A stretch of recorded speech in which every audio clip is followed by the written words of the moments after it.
मूर्ति राखेर सालको बुट्टामा नि पूजा गर्ने गरेर मणिमुकुन्द पाल्पाका मणिमुकुन्दले नै आर्मीले मणिमुकुन्दले राखे त आर्मीले मणिमुकुन्द सेनले राखेका आर्मीले आर्मीले यहाँ अहिले चाहिँ पनि आर्मी बसेको ठाउँमा कुनै ठाउँमा पनि हेर्न त्यो मन्दिर छ हामी पनि आर्मी हो गुरु हामी पाँचजनै आर्मी आएछौँ आज दर्शन गर्न संजोग जुर्यो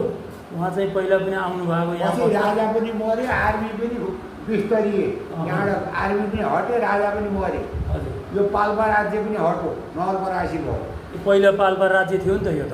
हो त नि 16औं शताब्दीमा पाल्पा राज्य थियो हो हो अनि बिस्तरिएर गयो 2032 सालमा यहाँ फेदीमा घर समाएको काशीनाथ पौडेललाई मध्यरातमा सपनामा देखेको भयो सपनामा भन्ने कि विपना भन्ने एकदम घचघच्याएर उठाएर मलाई चिनिस् भनेर मैले चिनिनँ भनेपछि म देवी हुँ माथि जङ्गलको टापुमा ठुलो सालको बुट्टामा नि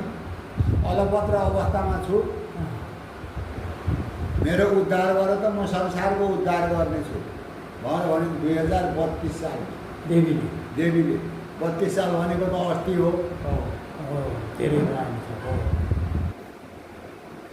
अनि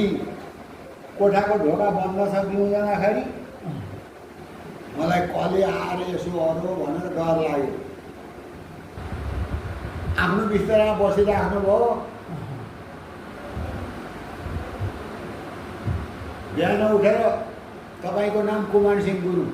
एउटा उदाहरण ओम राय राजी मेरो चाहिँ वास्तविक नाम होइन होइन हो हो कुमार सिंह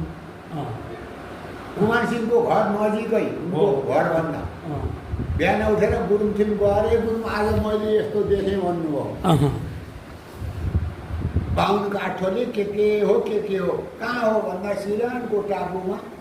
सालको बुट्टामा नि म अलपत्र छु मेरो उद्धार गर त म देवी हुँ म संसारको उद्धार गर्नेछु भनेर ती हराइन् भनेपछि कहिन्जान भन्ने कुरा हो यो बाटोमा जुन सिँढी छ यो सिँढीमा भयो ठाउँमा अब जहाँसुकै यहाँ लौरो पनि नछेर्ने जङ्गल बाघ भालु यस्तै भर्खरै बाघ भालुले खान्छ भनेर भनेपछि नजान्छु भनेर गुरुङ बजार मूर्ख भित्र पसेर दाउ निकालेर दुईजना जङ्गल खाँदै त्यहाँ आउनुभयो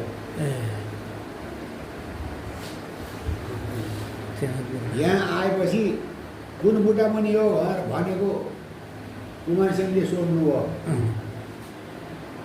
काशीनाथले ठुलो सालमा सालको बुट्टा पनि भन्थ्यो